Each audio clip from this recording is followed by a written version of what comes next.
Today's stuff we're going to be learning is Yevamot Kuf Yutet. It's our last day with presentations. So again, thank you to the whole team of people working on the presentations, both the writers, the designers, and the translators, which were really critical. Okay, reminder, the siyum is on Sunday. Okay, even though the Masechet finishes on Thursday, we did the siyum on Sunday to allow more people to be able to attend. Even though I know Sunday may be less good for other people, but we tried to do the apropos our daf. We go after the majority, so I think the majority Sunday is good. Which, by the way, reminds me, Happy July 4th to those of you celebrating. And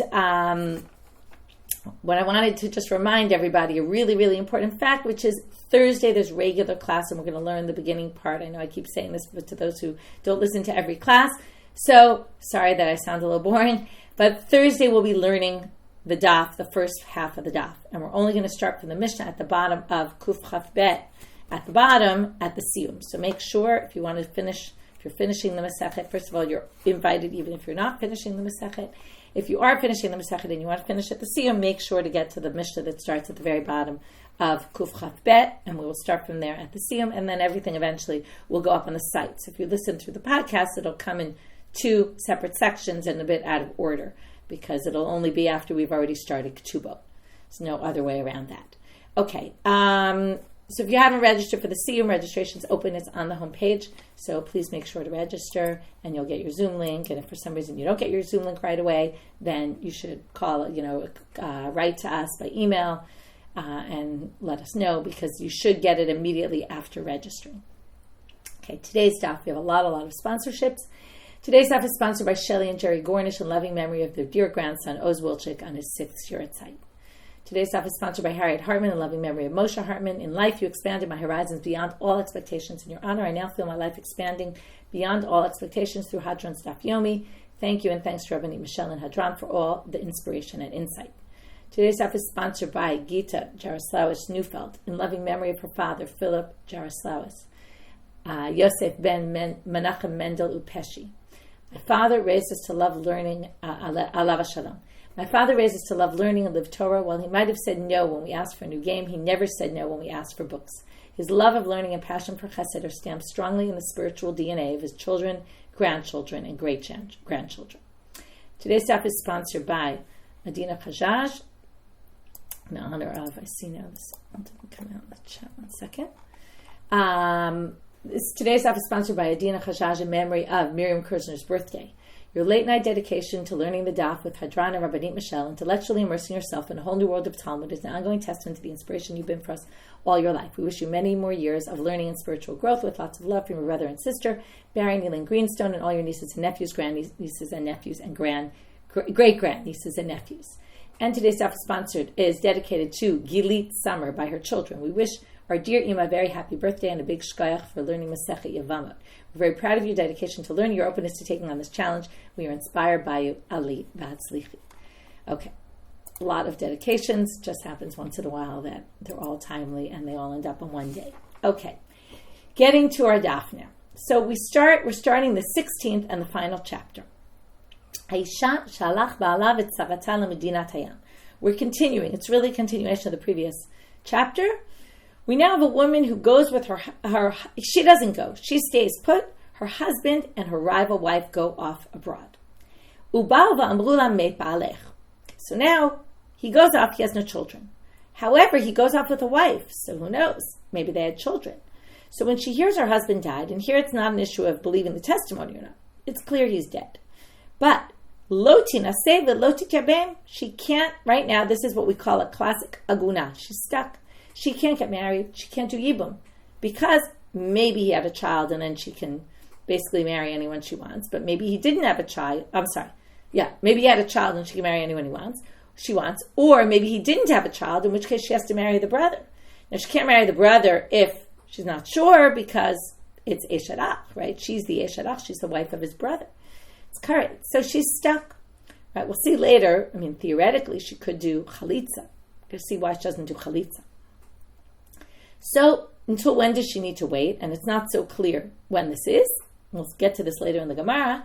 But ad sheteda shema meuberet hitzarata, until she finds out for sure that the other wife didn't have a child, because maybe she was pregnant when he died.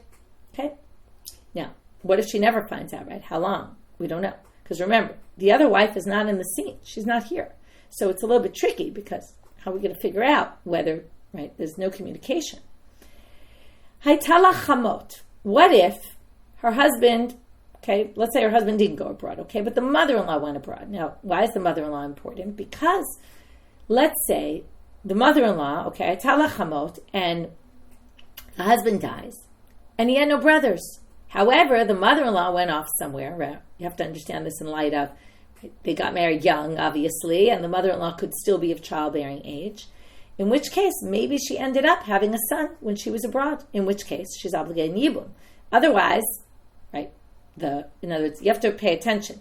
What's the chazaka in each case? In the first case, the chazaka was there were no children and she was obligated in yibum. Right? The chazaka is where we were before the scene happened. Right? What we do know for sure.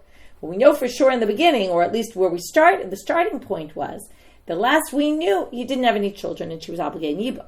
Here, last we knew he didn't have a brother and she wasn't obligated in yibum, and in the end, right, she really theoretically could marry anyone she wants. What's the problem? Maybe it was a child born who was male, and right, because there it would only be a male child. In the first case, it's also a big difference between the cases. In the first case, it's any child, because any child exempts from yibum. But when it comes to, is there a yabam or is there not a yabam? Well, obviously, yabam can only be a brother, can only be male. So basically, we say, if haytala chamot, in this case, eina chosheshet. She doesn't have to worry that maybe she had a son, okay, and we'll get in the Gemara to the difference why. Unless, yatzta mele'ah, if when the mother-in-law went out, she was already pregnant, then there's going to be an issue. Actually, just realized that I think we have presentations on this. Second. Yeah, okay, so here's our scene. Okay, the truth is you don't really need the presentations for this, right? The earlier the Masechet definitely needed it more. This is a little less complicated, but again, Reuven's married to two women. They go off, and basically Reuven dies. Should Yael do yibum or not, right? And so basically we don't know if, the truth is, right. So here, maybe she had a baby, and then Yael would be prohibited to Shimon if she in fact had a child, right? But if not, then not. And here's the mother-in-law, and here she goes off, and Reuven dies, and Yael is permitted to marry. But if she's pregnant, as you see our cute little pregnant woman here, if she's pregnant, then we have to be concerned that she had a baby, and then, so if Reuven dies, Yael is prohibited to marry until such time as she finds out for sure either there was no son, or that there was a son, and then she has to do yibum with him. Rabbi Yehoshua Omer eina chosheshet. Rabbi Yehoshua is not concerned for this possibility either. Okay? He basically doesn't worry. And then, what's the question? Well, the question is, there's a lot of statistical issues here. Leah went off, she was pregnant. Now, even if she's pregnant, maybe she miscarried. Even if she didn't miscarry, and she carried full term, and she had a baby, maybe the baby was a girl. And then it's irrelevant. So there's a lot of maybes here. And therefore, Rabbi Yehoshua says there's no reason for concern here. So the Gemara starts off with a question on the language of the Mishnah. It says in the first case, Ad sheteda shema me'uberet hi tzarata. Until she knows, right, maybe me'uberet, she is her tzara. Now, it's a bit of a weird language. It should have just said shema me'uberet tzarata, or shema me'uberet hi. But you don't need hi tzarata. You don't need both those words. So my hi tzarata. So they're saying that they must have used that language for emphasis. Hakamashvan, it's to emphasize what? To teach us lahat tzarahu decheshina, aval tzara achrite lo cheshina. We're only worried that maybe he had a child with that other woman. We're not worried that maybe he went and found another wife and maybe had a child with her. Like, let's say we find out for sure that wife didn't give birth. Do we have to worry, or let's say he went off without a tzara, do we have to worry that maybe he married someone in the interim and then she got pregnant and had a child, right? So that far we don't have to go. Lo tinaseh v'lo tityabem. So now the Gemara says, why both possibilities? Why can't she marry and why can't she do yibum? So bishlama yibum elo didilma me'abra v'kapaga be'eshet aftoraita. We understand why she can't do yibum with the brother. Because, again, this is the first case where the tzara maybe had a baby. If the tzara has a baby, we all know. She's not allowed to marry Shimon, the brother, because that's she is the wife of his brother. That's Isur Karet. So if in the event the woman has a child, of course she can't do yibum. Ela lo tinaseh amai. But why can't she get married? Why don't we say, halach achal rov nashim? Let's go by majority, statistical majority. Rov nashim mitabrot v'yoldot. The fact is that the majority of women, right? Unfortunately, we know, right? Many of us know women, or it might be women who can't get pregnant, or can get pregnant but can't carry to full term. But that's not the majority. And if we go in halacha by the majority, we can assume that if he went abroad with his wife, chances are she got pregnant. And if she got pregnant, chances are she carried to full term, even though in those days it's actually much more common that the baby might not make it, but still the majority of babies did make it. So in that case, since we don't go by the majority and basically say this woman should be allowed to marry, she could just assume that there was a child born. Why not? So the Gemara first suggests, Lema Rabbi Meir. Maybe our Mishnah is Rabbi Meir. You might remember Rabbi Meir. What's Rabbi Meir? Well, not just Rabbi Meir, but specifically this approach of Rabbi Meir. He is concerned for minority opinions, more minority possibilities, I should say. In what case? We're going to see it inside soon, but I'll remind you. Minor, he says, we've seen this a few times in the Masechet. It's always fun at the end of the Masechet. They quote all sorts of things that we've already learned, so it's good review. Basically, if a minor can't do yibum, why can't they do yibum? Because maybe there'll be an ilonit, or maybe there'll be a saris, right? A male will be a saris, a woman will be an ilonit, they won't be able to have children, in which case they'd be exempt from yibum. And if you're exempt from yibum, you can't marry the brother, right? That's karet, that's isurei shalach. So, because of that, we maybe are saying, just like Rabbi Meir is concerned for minority and doesn't allow yibum in a case of a minor, likewise here, they won't allow the woman to remarry, even though probably, statistically, we can assume that the tzara had a child, meaning her husband had a child, meaning she's not obligated in yibum, she can marry anyone she wants. But we're not going to allow that because we're worried about minority opinions, right? About minority possibilities. To which the Gemara says, not necessarily. Afilu tema Rabbanan. Now remember Rabbi Meir, because in the end we're going to come back to Rabbi Meir. We're going to have an issue explaining this going to the rabbis, but we're going to try. So now they say, even Rabbanan, you could say the following. Even though the rabbis generally follow majority and aren't concerned for minority possibilities. So for example, Katan Ktana can do yibum as far as they're concerned. Why? Because most people are not Iloniot or Srisi, so therefore it should be fine. You can assume that that would be true for whoever this person is, and therefore allow them to do yibum, and not worry about some minor possibility like that. But that's only ki aze batanam taruba. Okay, now forget that I said about a katan and a ktana, because this is going to knock out the answer. But we're going to say that when the rabbis hold by majority, when did they hold by majority? Ki aze bataruba. Ruba de ita kaman kigon tesha chanuyot v'sanhedrin. These are the most classic cases of robe. The Torah says acharei rabim lahatot, right? And they're talking about judgment. That means when you have majority of judges, we all know recent Supreme Court events, right? We go by the majority ruling. So majority rules. And what's the majority? It's a majority that's in front of our faces. We count how many people voted yes, how many people voted no, and we go by majority. Likewise, Tesha Chanuyot, right? Where did the meat come from? Were there are 9 kosher stores, 1 non-kosher store. Again, there's distinctions, whether it came from one of the stores or whether you went into one of the stores. Anyway, I'm not going to get into those distinctions. But when we do follow majority there, it's because there's this. You can see the majority in front of you. There's 9 stores that all sell kosher meat, 1 butcher shop that sells non-kosher meat. That's a majority that's in front of you. But Amaruba deleta kaman. Now, what's a rove that's not in front of you? That's us. That's statistical rove. This is, what do the statistics say? We only have one person in front of us, right? This woman who left to Medina Hayan, did she get pregnant and have a child or not? That's one woman. That's not a rove that's in front of us. That's statistical majority. We don't follow rove and statistical majorities. That's what we're going to assume Rabbanan say. You already know that that's not true because the Katan and Ktana is also a statistical majority. Okay, but right now the Gemara is suggesting that That's where the rabbis say.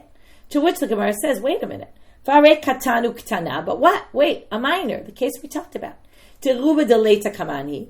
It's a statistical majority. It's not a majority of people in front of us and we're going by the majority. To which they say, in that case, Azle Rabbana Bataruba. There they also follow the majority. How do we know? Titania.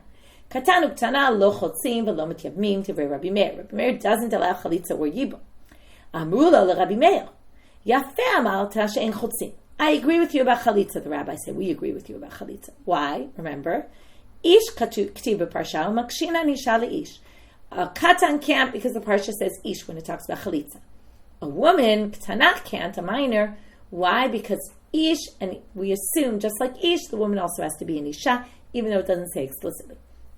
So we'll agree with you about chalitza because it's what we call a gzerat hakatuv. So it says in the Torah, we can't argue, we don't bring logic. But when it comes to matam, emi yadmim, but what's your reason for why they can't do yibum? Amar lahem, Rabbi Meir said to them, Katan shemi matzeh saris, Katana shemati matzeh alonit. Exactly what we said. The minor, right? They might be in a saris or an alonit, which means they can't have children. V'nimtzu pogim be'erva, and then they ended up marrying the brother. Either she married the brother or the brother married her, depending on who was who, in a case where it was basically forbidden. For Rabbanan Savre, the rabbis hold Zilber Taruba Diktanim Virov Tanim Lav Srisenim. They say we hold by that. So in the end, our potential answer to distinguish between a statistical majority and a majority that's in front of us fails. Okay, because even the rabbis, we can't say the rabbis would hold here in our case, like a statistical majority, that even then we don't hold by it. No, can't be true. To which the Gemara goes back now to the original answer, Elam Chuvarta Madnitim Rabbi Meir. Okay, so they say it must be our Mishna's Rabbi Meir. Again, let's just review. The woman, her husband, and rival wife go off to Medina Hayam.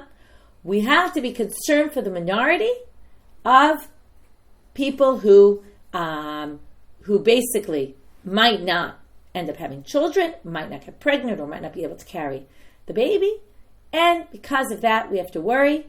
Maybe she's not obligated in yibum, and therefore she's stuck. Okay? Because of that.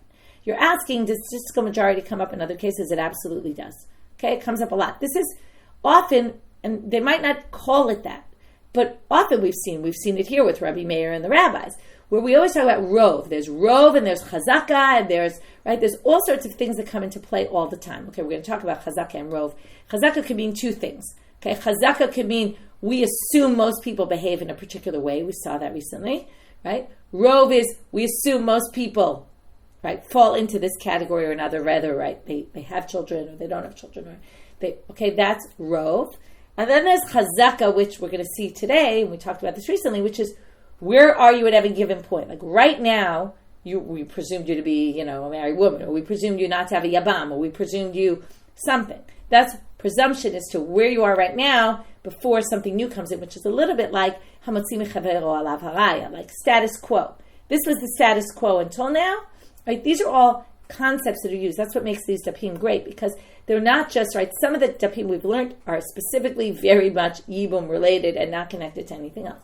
These sugyot are great sugyot, not just because they're interesting, but also, and maybe a little easier to understand than some others, although conceptually they're much harder to understand, like why would a statistical majority theoretically be different than a majority of things that are in front of you, right? These are all require a lot of in-depth thinking about why the rabbis would think to distinguish these things.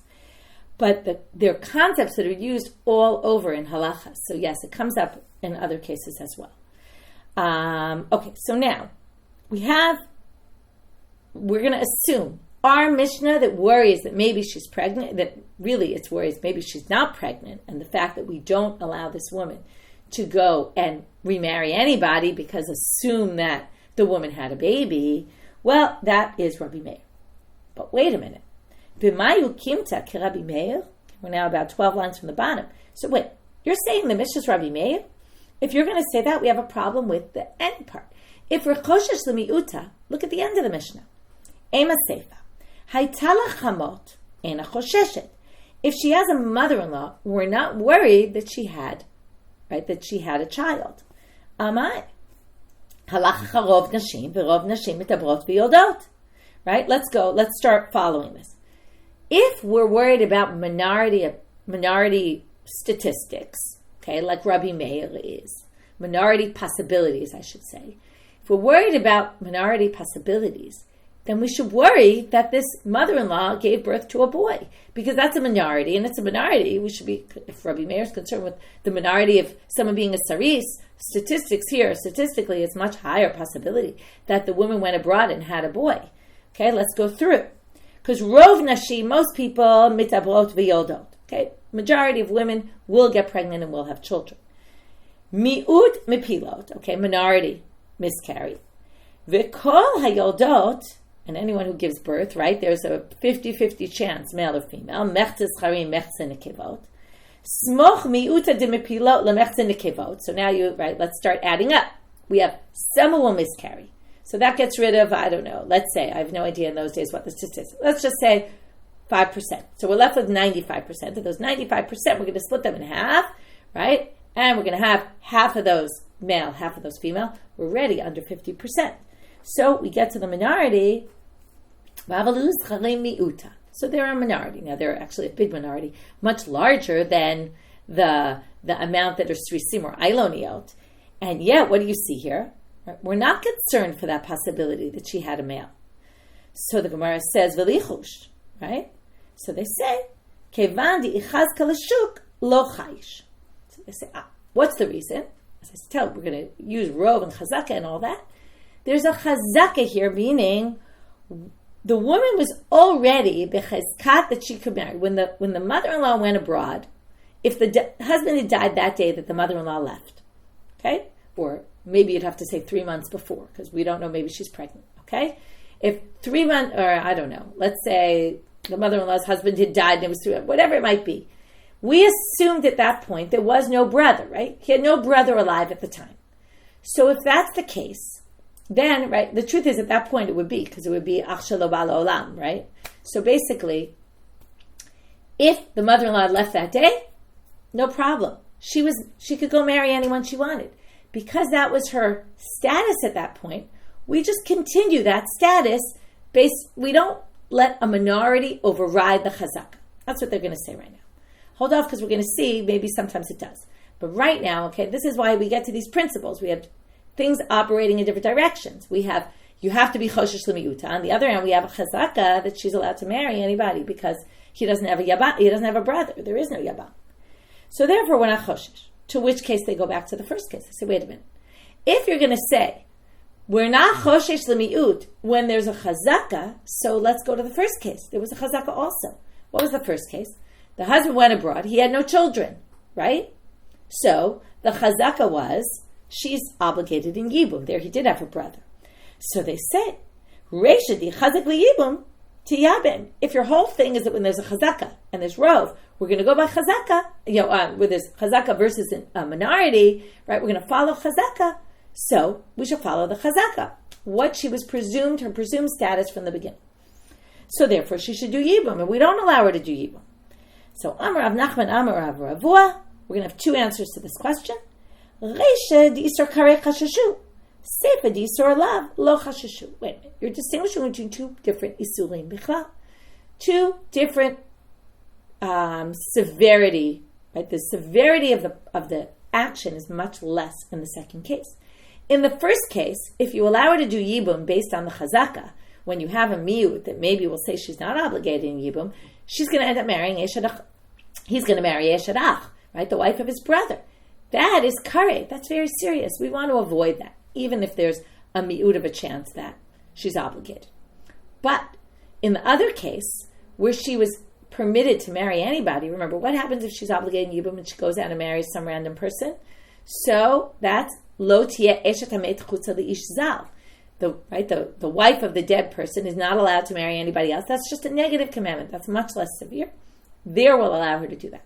You won't allow her, though, to do kareh based on a miut. Okay, so in other words, there we're going to allow the miut is going to prevent her from being able to do this mitzvah yibum because we want to avoid isur kareh. But in the second case, the miut is not going to prevent her from marrying someone in the shuk because that's just an isur lav. Rava doesn't like this answer at all. Amar Rava, michti hado aita v'hado aita mali isur kareh mali isur lav. they're both forbidden by the Torah. What's the difference if one gets karet and one is lav? Which is a funny thing to say because we always distinguish between severity of punishments. We've done this a lot of times already in the Masechet.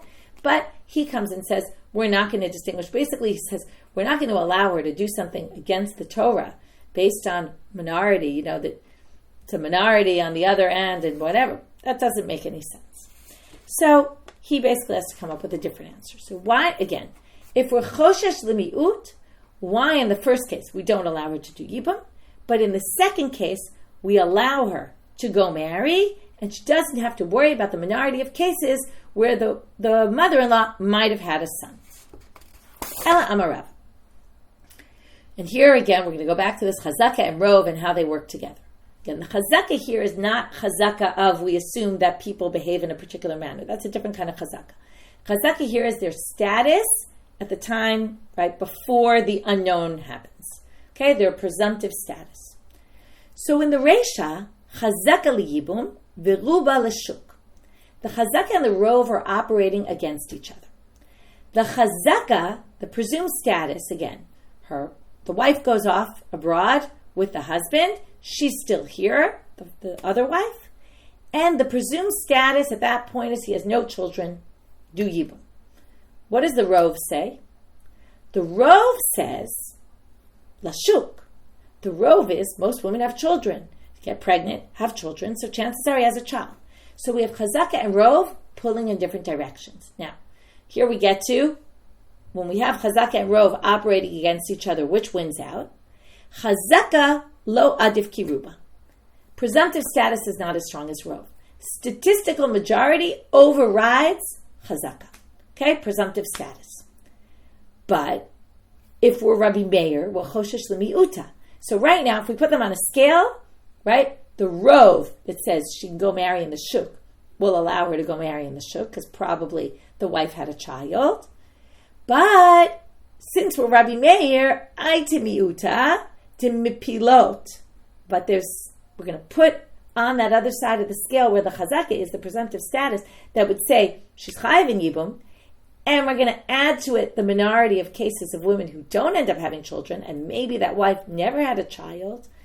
V'havele palgu palga, and now the scale is going to be even, and that's why lo tinaseh v'lo tikabem. That's why this woman is stuck, because on the one hand we have the chazaka and the mi'ut, the minority, and on the other hand we have the rov, and that's going to all equal out. Again, if you were the rabbis, you wouldn't have, and that's why this Mishnah only matches Rabbi Meir.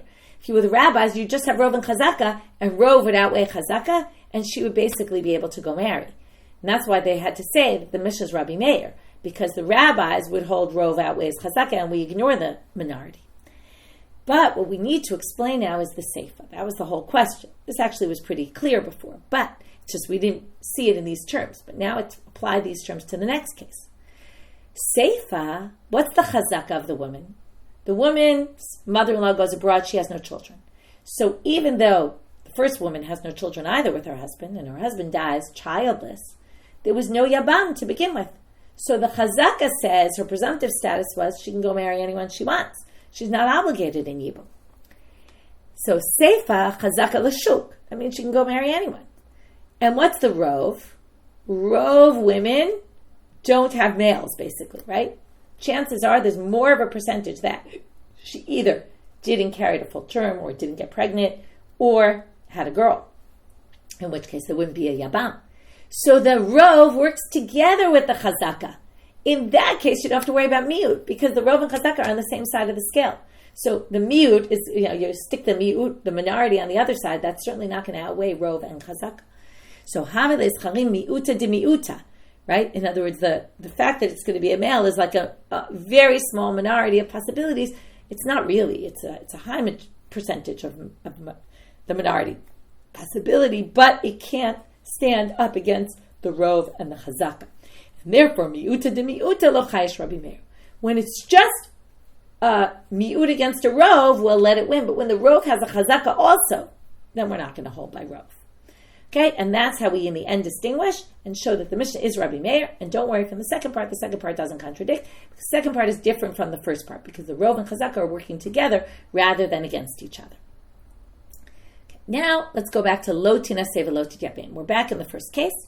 The tzara goes abroad. Maybe she has a child. Maybe she doesn't. We don't know. So, we don't know, and therefore the woman is stuck. Ula olam, is it forever? Like, how long is she stuck for? If there's no communication, she never hears whether they had a child. Is she always, this is, your classic aguna, is she an aguna forever? Amar Ze'eri. Ze'eri says, la'atzma shlosha chodeshim. Okay, this is not our case. This is, la'atzma is, by the way, Rashi says la'olam is bitmiha. What Rashi says, the real question is a little different than I said, which is, it's not, is it forever? But it's saying, it's forever. And what Rashi says, really, the question is, tachlotz mimanavshach. Why don't you just allow her to do chalitza and let her get out of it, right? Chalitza, we've learned before, you could do chalitza misafek, right? No, it's worse, right? Either it's nothing, or it is chalitza and it'll help her. So we'll get back to that soon. So Ze'eri and Rabbi Hanina disagree about this. Ze'eri says, if the husband dies, and maybe she's pregnant, this isn't where the husband was abroad, the husband was with her, she has to wait 3 months. We know that we had a whole section about. Lechaverta, if she has to worry, maybe her tzara, her rival wife is pregnant, and she's not around, tisha, she waits 9 months. If after 9 months she hasn't heard anything, she can already go get remarried. Ve'choletzet mimanavshach, but she can't just get remarried, she has to do chalitza. So here, they basically answer Rashi's question by saying, yeah, you do chalitza, but you wait the 9 months first, because maybe she'll have a baby, and maybe you'll hear about it. And then you'll avoid doing the chalitza. We'll see why later we want to avoid chalitza. Not just because it could be an unpleasant ceremony, but there's other reasons, which we have actually seen before. Rabbi Hanina amar, la'atzma shlosha, he agrees with that, right? You wait 3 months, everybody agrees about that. Lechaverta le'olam. But when it comes to the tzara, if you never hear, you never have any communication with this woman anymore, don't hear any news, you're stuck forever. Okay? Luckily, nowadays, it would be less likely for this situation to occur. In those days, it was actually definitely more common. To which they say, v'tachlotz mimanavshach. Why doesn't she just do chalitza, right? And then, either way, either the chalitza will be a meaningless action, or it will be chalitza and take care of her yibum, and then she can go marry anyone she wants. So Abaye bar Av and Rabbi Hanina bar Av and Amrei Travayu, both these brothers, they said together, Ksera shema yehevla ben kayama. Maybe in the end we'll find out for sure that there was a child. Witnesses will come and tell us. This woman who did chalitza, now it turns out her chalitza wasn't chalitza, because she wasn't obligated. V'nimtza atama tzlicha karuz l'kiuna. What will you have to do now, which we want to avoid? You'll have to make an announcement that this woman is permitted to a Kohen. Why do you have to make that announcement? Because people will know that she did a chalitza. A woman who does chalitza, by rabbinic law, is forbidden to a Kohen. So you'll have to announce it this way, because if this woman goes and marries a Kohen, people will think, oh, chalutza can marry a Kohen. And they can't, so you'd have to make a big announcement about it. To which the Gemara says, okay, v'litzrecha. We've talked about this announcement before. We've had this kind of discussion. Okay, so make an announcement. You're going to not allow this woman to do chalitza on the off chance that maybe witnesses will come. Say they had a son. Then it turns out her chalitza wasn't good, and then she can actually marry a Kohen, but people won't know that, and they'll then think that. So make an announcement, and then you'll resolve the issue. But we already know with announcements. Maybe people will have seen the chalitza, but they won't have seen the hachraza. Va'amre kasharu chalutza lekohen. And then people will think that a chalutza can marry a Kohen. This is a crazy situation, because what the rabbis are saying, and I only say this is crazy because I want you to see how much they were worried about this. This is where I think the rabbis worry about protecting rabbinic law, sometimes maybe too much, okay? But they obviously had some serious reason for doing this, because they're basically making a woman an aguna in order to avoid, right? Theoretically, they could just do chalitza. But because of this concern that people will see, if you're talking about statistical majorities, minorities, right? What are the chances are that this chalutza will specifically decide to marry a Kohen, and people won't see they won't have heard the announcement, and they'll think that a chalutza can marry a Kohen, all because of that, we're not going to allow this woman to do chalitza. It's really hard to believe, okay? But yes, we've had this before, where they're strict with rabbinic, and they're very worried that people won't take this chalutza thing seriously. There's a chalutza not marrying a Kohen. So It's very interesting, right? Interesting that you're suggesting, Becky, why not let her swear that she will marry a Kohen? Wait till we get to Gittin and you'll see that they don't like people to swear, especially women. They didn't like them taking swears and even vows may be better, but not swearing. All sorts of reasons to avoid doing that. They tried to avoid as much as they could those kind of things. In any case, it's quite a difficult situation. I mean, again, how likely is this situation in the first place, right? But anyway, okay. Now, this is all assuming what Rabbi Bar-Avin and Rabbi Chanina Bar-Avin said, that it's a gzeira, shema yehev la ben kayama, and then she's going to be proven wrong. Then she'll end up marrying a Kohen, and then it's her chalitza. Sorry, I didn't say right. She'll be proven right, actually, that she really didn't have to do yibum or chalitza, and she went married according to halacha. But if it's a Kohen that she marries later on and it's permitted, right, people will think that a chalitza can marry a Kohen. So it's none. Wait a minute. Look back at the Mishnah we learned yesterday. Nitan li ben b'medinat hayam. If she goes abroad with her husband and then says, oh, by the way, when I was there, I had a son, but my son died and then my husband died. So basically, same as I was in the beginning, I didn't have a son when my husband died, so I'm exempt from yibum. I'm obligated in yibum. I have to go marry the brother. She's believed and she can do yibum.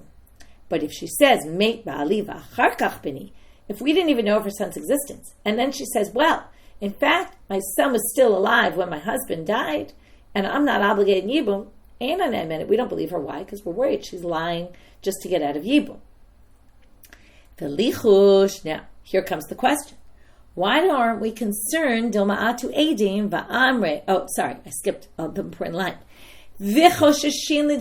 But we are concerned for what she says. In other words, we don't, in the end, what she's basically saying is, we don't believe her that she's not obligated in yibum, so we make her do yibum. On the other hand, we somewhat believe her that maybe she is telling the truth, in which case she can't do yibum, because she's eshet ach, she's the wife of his brother, in which case we basically say do chalitza and not yibum. So what do you see here? It's a safek case. We do chalitza and then yibum, not yibum. We do chalitza, even though theoretically witnesses could come down the road and say she had a son, in which case she'd end up being exactly like the previous woman, where her chalitza was totally meaningless, which is fine. Except if she goes and marries a Kohen, people will say, right, they'll have to announce, and if they announce it, what's wrong with that? Well, maybe not everyone's going to hear the announcement. People will see she marries a Kohen, and they'll think the chalitzas can marry Kohanim. So, a chalutza. So, why aren't we worried in this case? To which we're going to have to do what we call an ukimta. We're going to have to say that case in the Mishnah where they require her to do chalitza is only a very unique case. Okay? Either one of two possibilities. Amar Papa bigrusha. That she would only do chalitza if she was already a divorcee from a previous marriage. If she's a divorcee, then obviously there's no issue for kahuna. She can't marry a Kohen anyway. So we try to avoid, we say it's only in a situation where this could never happen. It could never happen. She can marry a Kohen because she's a grusha. Or, Rav Chia Bered Rav Huna Amar, Ba'amra ani v'hu nechbeinu b'ma'ara. If she says we were hiding in a cave and no human saw us, okay, let's say, right? Let's try to make the situation realistic. She was in a cave. She got pregnant. She lived there for, let's say, a year. I don't know. Within that, the child was born and the child died. So there was no human contact at all.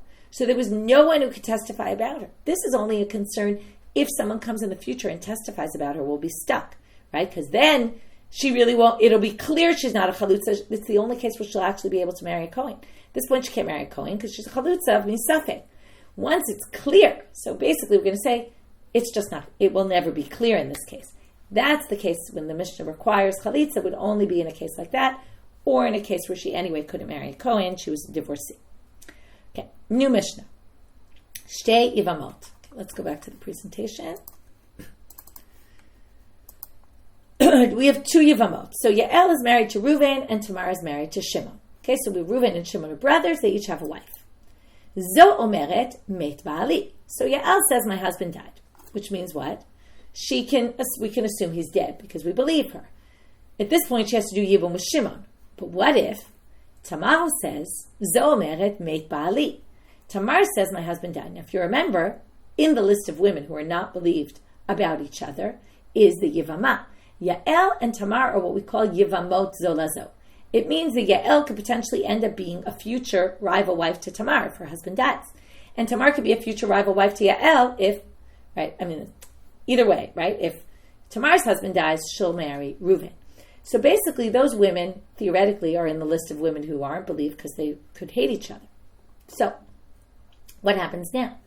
If Yael's husband dies, based on her own testimony, she's supposed to do yibum with Shimon. But Shimon is maybe dead. But how do we know Shimon's dead? Based on Tamar's testimony.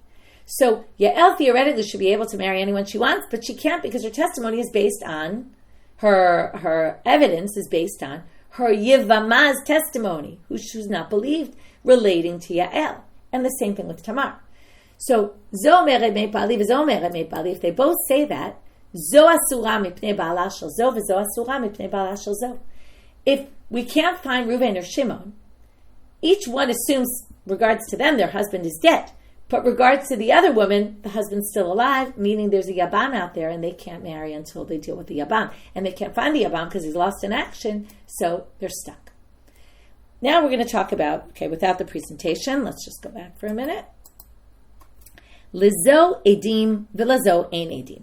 What if, there's no presentation here because there's nothing to show, but let's say witnesses came and testified that Reuven was dead, but no witnesses came and testified that Shimon was dead. So now it's going to be it's going to help the opposite one. You might have said, oh, that helps Yael because we have witnesses her husband did. Said no, because we don't have witnesses that her Yabam is dead. So she's stuck. So etchi gesh la edim asura. The one who has witnesses about her husband, she's actually the one who's forbidden because there's no witnesses about her husband, about her Yabam, and therefore she's not free to marry anyone she wants because the only testimony we have is Tamar's, and she's not believed relating to Yael. But et she'ein la edu muteret. But the one who doesn't have witnesses, we believe her about her husband, because a woman's believed about her husband that he's dead. And we have witnesses that the brother's dead, so she's actually free to marry. Next case. We're going to talk about all sorts of different permutations of this case where there could be minor variations that would make it more of an imbalance. So if Yael and Reuven had a son, Lizo banim, or multiple sons, it doesn't matter. Well, Lizo ein banim, and to the other couple, they didn't have any children. So etchi yesh la banim muteret. Obviously, Yael is permitted because if she says, my husband died, we believe her. And they had children, we know that. So she can be permitted to marry anyone she wants. But etchi ein la banim asura. Tamar, who has no children, is stuck because, again, we don't know for sure that Reuven's dead. Nityabu. Now we get to another added element to this case. If Reuven and Shimon have two other brothers, and Nityabu, and when Reuven and Shimon died based on each of their own testimonies, they were each permitted to do yibum with Levi and Yehuda, right? The previous case was there was no one else. Here we have two brothers, so they each do yibum. So Yael marries Levi, and yet Tamar marries Yehuda. Asurot linaseh. When Levi and Yehuda die, let's say they die, then they can't go marry anyone else because still we don't know, each one doesn't know, is Reuven alive or is Shimon alive? But Rabbi Elazar Omer, so neither is permitted to marry. Rabbi Elazar disagrees and says, Ho'il v'hutru l'yevamim, hutru l'kol adam. Since we already permitted them to the Yevamim, basically meaning we acted upon, we're going to see exactly why this is. So let's just leave it for right now, and then we'll ask a question. We won't see the answer, but we'll ask a question about why Rabbi Elazar says this in the Gemara. Since they were permitted to the Yevamim, they're now permitted to marry anybody. They're free to go. We'll see why in a minute. So the Gemara says, Tana, Lizo edim. Now they're bringing a Braita, which has another possibility that wasn't mentioned in the Mishnah. Lizo edim ubanim. They combine case number 2 and 3. One has sons and witnesses. Now remember, if she has witnesses, that doesn't allow her to marry because there's a Yabam. We don't know if there's a Yabam or not. But she has sons, so we don't need the Yabam. So in that case, she's going to be muteret. And if the other one has lo edim v'lo banim, the other one doesn't have witnesses, but she does have sons, then, she doesn't have witnesses, but she also doesn't have sons, which means because she doesn't have witnesses, but the other one has witnesses, it's clear the Yabam is dead, so she's allowed to marry based on that. Shtehem mutarot. In other words, they want to come up with the possibility that one will have this and one will have that, where we said in the Mishnah, those were different, right? Each one has a different law, but if you combine the two, and they have, right, Each one has one thing that allows them to marry based on that, and they can each get married. Say this is just a quote from the Mishna. So again, once they already did yibum, then we're going to permit them according to Rabbi Elazar. So why is that? Bye, Rava. My time at Rabbi Elazar.